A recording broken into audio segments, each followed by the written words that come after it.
Okotsu Yuta has just sacrificed his life and his future for the sake of the Jujutsu world. Because of him, he made it possible to increase the sorcerer's chances of winning against the King of Curses, Ryomon Sukuna. However, my brothers and sisters, this recent development is a lot more controversial now that this plan has actually come into play. Chapter 261 was an absolutely generational chapter with one of the most insane plot twists in Jujutsu Kaisen. Yet, agenda has unfortunately clouded many folks' judgment about Gege's writing. Yuta's sacrifice is not an ass-pull. It's not bad writing, and it neither ruins Yuta or Gojo's character. In fact, the situation now is even better because it actually expanded a lot into Yuta's character and especially the sorcerer's morality and what they have to do to defeat the strongest sorcerer in history.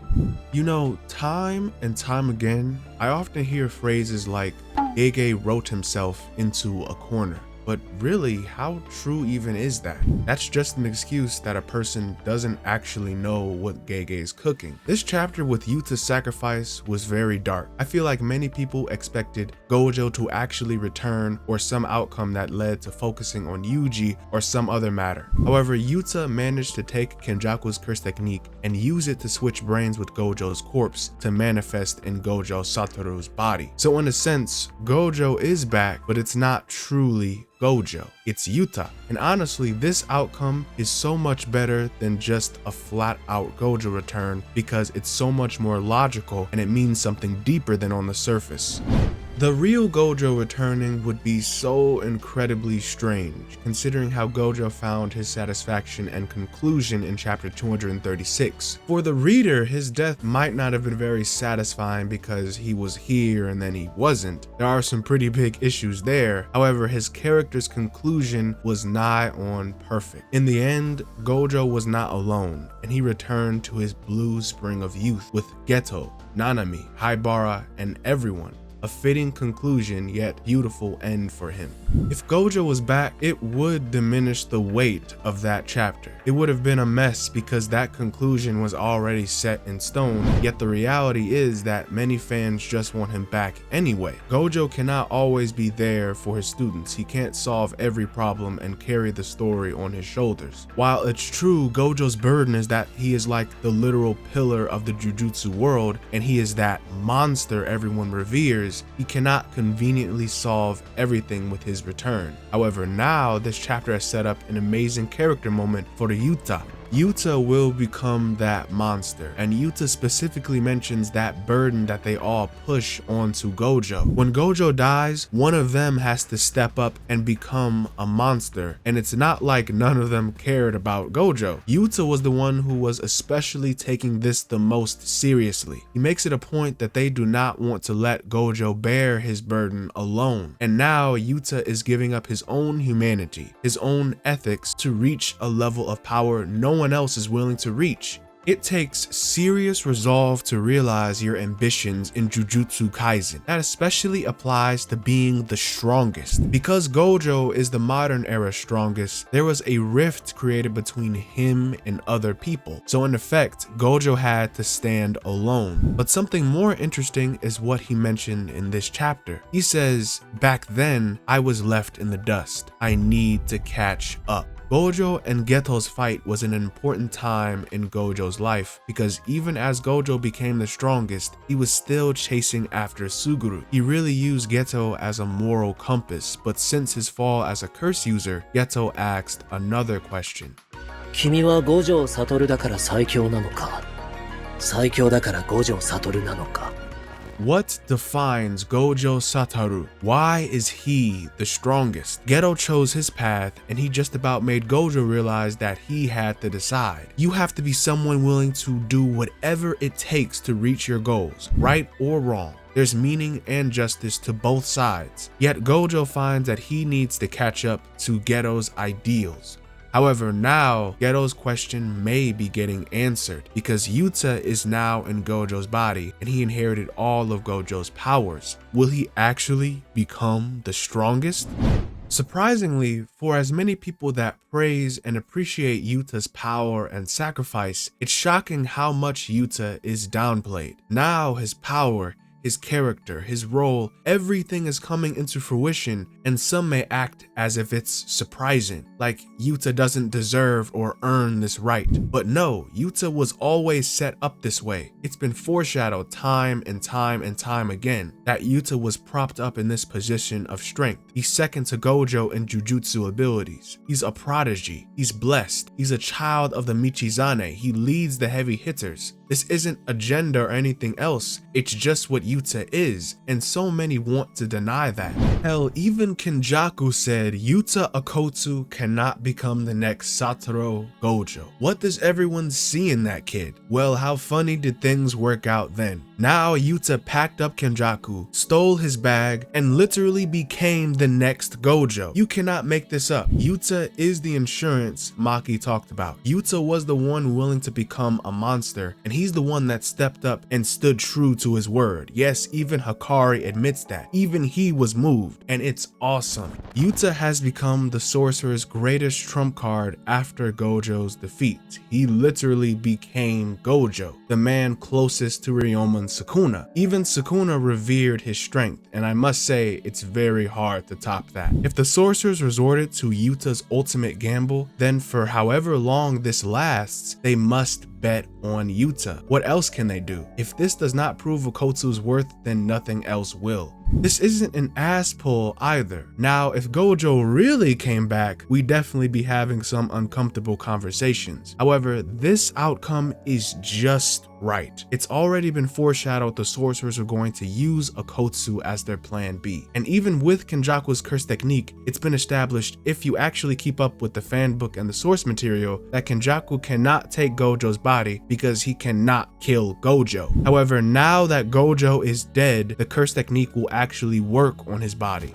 Yuta was almost killed by the world slashed. Yes, he was cut in 2 parts, but thanks to his connection with Rika and the medical team, he was able to stay alive just long enough to switch with Gojo. In theory, Yuta could probably copy the Limitless. However, you cannot use the Limitless curse technique without the 6 eyes. And the 6 eyes itself cannot be copied because it's genetically imprinted on the physical body. So once Yuta takes the body, Kenjaku's curse technique allows the use of the target's innate technique, plus now he's inherited Gojo's body and the 6 eyes. Everything is explained down to the last detail. It's easy to understand, it's consistent with what we have been learning, and it's very logical. Certainly a bit more logical and believable than Gojo flat out returning in the flesh. And if you think that's an ass pull, please explain where Gege went wrong. Explain how it's better if Gojo or someone else came back. Explain what Yuji and Todo are gonna do against another domain expansion plus a Fuga combo. Yuta's plan is actually a saving grace for both the sorcerers and the narrative. However, it's undeniable Yuta's presence is, in a sense, loud. All the excitement and anticipation literally would drown out other characters, especially like Yuji. I mean, Sukuna literally pushed Yuji to the sidelines because at this point in time, his interest lies in a foe that actually poses a real threat. Gojo is the strongest, and Sukuna wants to fight the strongest. However, there are some complications involving Kenjaku's curse technique and how Yuta is going to fare in Gojo's body. Meimei proposed at least 3 possible conclusions. Option 1, Kenjaku's curse technique requires constant activation, and in that case, the soul and the body will break down and Yuta will die. Option 2, if the curse technique is activated intermittently, then Yuta will die over a period of time. Or finally, if Kenjaku's curse technique is a one-time activation, after the 5 minutes are up, Limitless can still be utilized. However, now Yuta is permanently inside of Gojo's body. It seems like Kenjaku's curse technique results in either death or being permanently trapped inside of the host. And there likely are more unknowns since even Yuta is unsure what will happen next. At the very least, for 5 minutes, Yuta can utilize the full power of Limitless and the 6 eyes, plus Gojo's physical prowess. After that, who knows what could happen. But now this goes back to Ghetto's question about Gojo's strength. As skilled as Yuta actually is, he isn't Gojo. And it's important to remember that he does not have Gojo's actual brain. Gojo's brain has been trained specifically specifically to endure the intense stress that the Limitless puts on the user. Reverse Curse Technique is active at all times. Infinity is activated automatically. It has an auto-targeting system, constant activation of high-level Limitless curse techniques. These are all things that Gojo hammered onto his brain. Gojo did not get this strong on accident. No, he found the core of cursed energy and he expanded his capabilities to reach the heights no one else could. That's why Gojo is the strongest, and that's why he is the honored one. So Yuta is likely going to find it stressful to use Gojo's curse technique and simultaneous activation of these abilities. As we saw, Yuta can use Gojo's barrier curse technique, thus he's able to deploy Gojo's unlimited void. However, there's no telling how capable Yuta is going to be hand to hand with curse technique application or with his reverse curse technique healing. In theory, he actually should be weaker simply because Yuta does not know these things. However, his body knows what to do. We know curse techniques are engraved onto the body, and from Wee switch training, we find out the body can learn from its user like muscle memory, and Kenjaku's curse technique retains the memory of its body. And even with Gojo gone, Yuta might be able to take advantage of this. In chapter 91, Ghetto had a reaction to Kenjaku's control. That was the first time in thousands of years that ever happened to Kenjaku. If curse technique can dictate different worlds, in a sense, Kenjaku's curse technique operates like the body is the soul and the soul is the body. The body remembers its host. So while, yes, Yuta is inexperienced, he has plenty of room to grow, he is especially blessed to be able to use a vessel as strong as Gojo Satoru himself. Yuta taking advantage of Gojo Sensei's body is scary, and it should be. Yuta became a monster willing to sacrifice his ethics, his future, and his life for the sake of winning, and his sacrifice should not be in vain. Whatever Yuta will do is going to seriously lead to the defeat of Ryoma Sukuna. Otherwise, there would not have been a point to making this extremely risky plan. Sukuna has reached a point where he is nerfed to oblivion and he has no access to World Slash without reverse curse technique to heal his arms, which is important considering the World Slash is the move that has defeated Gojo and the Limitless. Since Yuta knows Gojo's strategy with the domains, he should be able to use it against Sukuna. And right now, there isn't a lot that I'd imagine Sukuna could do to a newly awakened Gojo if he operates at the level that peak Gojo does. Nonetheless, it's also hard to imagine Sukuna would even lose, even though in theory, as long as Yuta would have Gojo's fresh body around, the sorcerers may have an advantage. But it's an even scarier thought to consider that Sukuna would somehow make it out of the situation with little drawbacks, because that would really make this all pointless. At this point, Sukuna would make it through almost anything, and it's only natural because he is Sukuna. However, this battle feels like it is starting to peak.